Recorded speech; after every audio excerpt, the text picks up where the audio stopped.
और नोएडा का सेक्टर 64 और यहाँ पे DSSB PRT का एग्जाम चल रहा है और ये थर्ड शिफ्ट का एग्जाम होना था। ये बच्चे हमारे साथ हैं और इनकी ये पीड़ा है कि ये फॉर्म सबमिट किए और फॉर्म सबमिट कर ये ब्लाइंड कोटे से आते हैं और सामान्य भाषा में मैं कहूँ तो ये इनके साथ परीक्षा देने के लिए एक व्यक्ति जाएगा और वह व्यक्ति परीक्षा देता है। एकदम आसान भाषा में आपको बताना चाहता हूँ।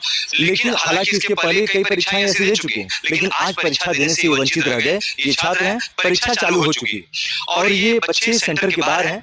एक छात्र के तैयारी के पीछे कितनी बड़ी पूंजी, लाइब्रेरी में कोने इधर उधर करके पढ़ो और साल भर के बाद परीक्षा सेंटर के बाद आने के कोई मिस्टेक ऐसी, हालांकि उन्होंने पहले अवगत करा दिया था DSSB से, और परीक्षा देने से वंचित हो जाए तो ये छात्रों के लिए इससे बड़ी दुखद, इससे बड़ी पीड़ा नहीं हो सकती। ये छात्र हमारे साथ, क्या नाम है आपका? विधा। विधा जी, कहाँ से आप आई? जी सर, अलवर से। और आपके साथ कौन है? ये अच्छा, स्क्राइब जी।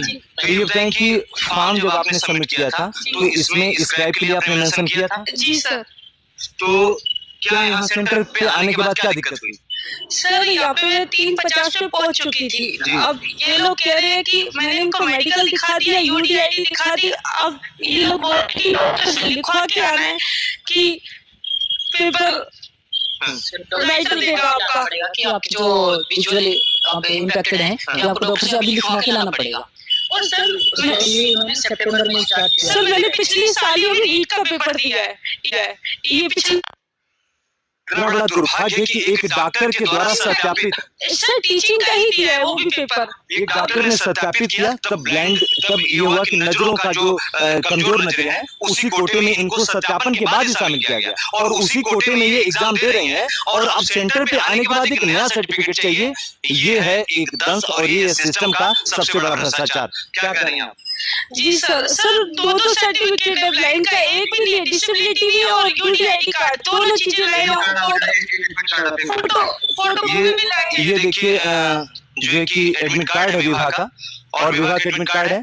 मैं सरकार से, DSSB से, दिल्ली सरकार से, केंद्र सरकार से तत्काल प्रभाव, ये इनको परीक्षा देने से किसी भी हाल को रोकने का कोई किसी को हक नहीं है। ये ऑलरेडी इससे बड़ी पीड़ा क्या होगी कि एक लड़की खुद सामाजिक और अपने शारीरिक दंश झेल रही है और ऊपर से आप लोगों का ये सितम, पूरी साल भर का मेहनत सेंटर के बाहर एक लड़की आंसू बहा रही है। ये ठीक नहीं है सिस्टम के लिए, DSSB के लिए भी ठीक नहीं है और ऐसे सेंटर के लिए भी नहीं। ये समझने की बात है। और भी एक छात्र हमारे साथ हैं, और भी एक छात्र हमारे साथ है, 2 छात्र हैं जो इससे वंचित रह गए।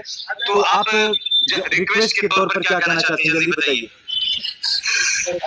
परेशान मत होइए, आप परीक्षा देंगे, मैं वादा कर रहा हूँ। मैं चाहती हूँ कि मैं लिखवा के भी आ जाऊंगी। अगर आज नहीं देने दिया जाए तो 10 अप्रैल तक पेपर चलेंगे। मेरे को डेट आगे दे दी जाए प्लीज। मेरा एग्जाम नहीं छूटना चाहिए, मैंने बहुत मेहनत की है सर। एक छात्र की पीड़ा है, ये एग्जाम आज तो अब चल ही रहा है, लेकिन इस पे विचार करें और न्यायपालिका भी एक रास्ता है। DSSB इस पे विचार करे और विशेषकर दिल्ली सरकार इस पे विचार करे। और एक छात्र और भी हमारे साथ हैं, क्या नाम है भैया? कहाँ से आप हैं? तो अपना एडमिट कार्ड आप एक बार दिखाइए। ये बताएं कि आप ब्लाइंड का किस कैटेगरी में हैं? ब्लाइंड में सर। नहीं, किस में? 1 में, 2 में, 3 में? तो 1 ब्लाइंड में जैसे कई कैटेगरी है, तो कितने परसेंट में आप आते हैं? 90 में आते सर। 90%। आपने भी फॉर्म सबमिट करते समय ये मेंशन किया सर? जी सर, कर रखा है। पहले भी आप कई परीक्षाएं दे चुके हैं सर, किसी में सर मांगा नहीं है। ये पहली परीक्षा है जिससे छात्र गेट के सामने गिड़गिड़ा रहे हैं। पुलिस भी आई और पुलिस और केंद्र के बीच में लगातार वार्तालाप चल रहा है, लेकिन एक छात्र की पीड़ा किस तरीके से एडमिट कार्ड इनका है आप देख सकते हैं। DSSB से मेरा इनके लिए भी दरख्वास्त है, गुहार हाथ जोड़ के विनम्र निवेदन है कि छात्रों को परीक्षा देने से वंचित न किया जाए। आज तो परीक्षा जी कुछ कह रही हैं? सर 17 जनवरी 2026 में ही अभी मैंने नीट का पेपर दिया, वो भी टीचिंग का ही है, प्राइमरी टीचर का। आपको एंट्री मिली? जी सर, बिल्कुल मिली थी। और सर परसों इसीलिए में पेपर हुआ है। उन्हीं का ये लोगों ने, केंद्र के लोगों ने क्या कहा एंट्री समय? सर उन्होंने बोला कि ये जो आपका 90 का है ना, पे लेके आओ। तो सर बोला कि भाई कहाँ पे है ये गाइडलाइन, हमें तो पता ही नहीं। ये बोले कि बाहर जाओ फोन लेके उसमें दिखाओ। तो सर उन्होंने बाहर निकाल दिया, फोन लेके आए ना, तो सर उन्होंने देखने के लिए मना कर दिया, लाइव में देखेंगे निकाल दिया बाहर। साइड पे दिखा रहे थे हमें ये इसमें देखो कि हमारा मांग नहीं रखा ये ब्लाइंड का। उन्होंने सर वो मना ही कर दिया। उन्होंने 90% का सर्टिफिकेट आप लेके आए हैं। ऐसा ये हमारा 90 का, ये सर ये हमारा 90 का सर। ये डिसेबिलिटी सर्टिफिकेट भी आप लोग देख सकते हैं। ये यूडीआईडी कार्ड है। कितने साक्ष्य चाहिए यार? अपने ही देश में परीक्षा देने के लिए कितने साक्ष्य चाहिए? क्यों ऐसी कैटेगरी सरकारें बनाती हैं? क्यों सीएमओ ऐसी कैटेगरी बनाते हैं? क्यों स्वास्थ्य विभाग के लोग ऐसी बनाते हैं? तो उसका न्याय कौन करेगा? रिपोर्टर न्याय करेंगे? ये जनता, ये परिजन न्याय करेंगे?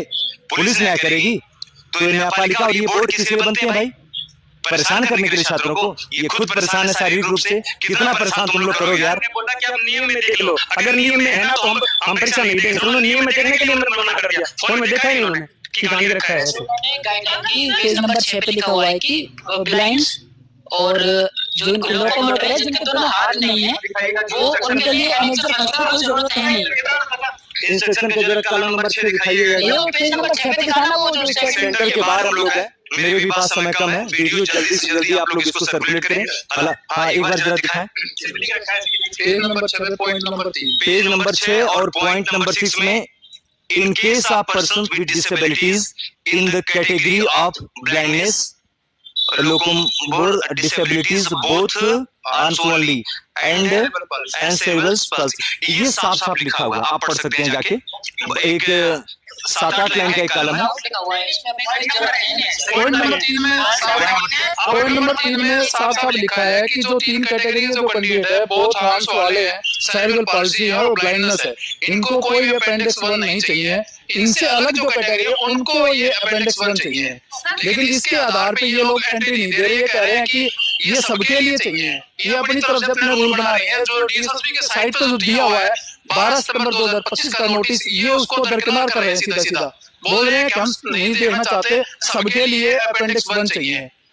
ये बात क्या करें मैम, क्या करें? सर ये लोग कह रहे हैं कि अकेले जा सकते हो, दिखता ही नहीं है तो अकेले कैसे पेपर देंगे?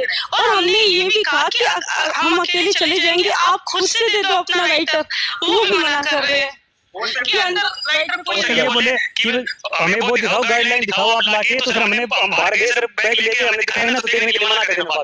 पहले हम जुड़वा के भेज दिए बाहर, उससे फिर ये बोले हम नहीं देखेंगे। हमने बोल दिया 3:30 बजे से यहाँ पे खड़े हैं। इन्होंने बोला कि अपना फोन ला के दिखाओ। हमने फोन जमा कर दिया था, फोन लेके आए, गाइडलाइन दिखाने के लिए हम खड़े रहे यहाँ पर 20 मिनट। वहाँ पे कोई ऑब्जर्वर आया नहीं। जब आया तो वो बोला कि मैं पहले ही बोल के गया था कि आप एनेक्सर 1 लेके आओ, इसके बिना नहीं देंगे। वो तो चाहिए नहीं, उसके लिए बोल रहे हैं कि नहीं। इन 2 छात्रों ब्लाइंड बच्चों को भी नहीं देखा। ये मतलब बॉडीगार्ड का पूरा यूज कर रहे हैं, इनको भगा रहे हैं सीधा। कम से कम ब्लाइंड उसके अंदर से ऐसे पकड़ के निकाले ताकि बाहर जाओ। प्रकृति साथ नहीं दी, शरीर साथ नहीं दी, सेंटर से धक्के मार के निकाले जा रहे हैं, ऐसा छात्रों का आरोप है। इन 2 छात्रों को न्याय मिलना चाहिए और जब तक न्याय नहीं मिलेगा पटवार खामोश नहीं बैठेगा। और पूरी शिद्दत से ये छात्र एक बड़ी पूंजी पूरे परिवार की लगती। क्या नाम? हरियाणा और राजस्थान। हरियाणा और राजस्थान के 2 छात्र हैं, दिल्ली में परीक्षा दे रहे हैं, दिल्ली की राजधानी में। और ये नोएडा में सेक्टर 64 ये सेंटर है। और इस तरीके की विसंगति है। तत्काल प्रभाव से इन छात्रों को न्याय मिले। और आज तो परीक्षा लगभग 5:45 बजने को है, लेकिन इनके साथ न्याय होकर रहेगा और डीएसएसबी इनकी पुनर्परीक्षा करवाने पे विचार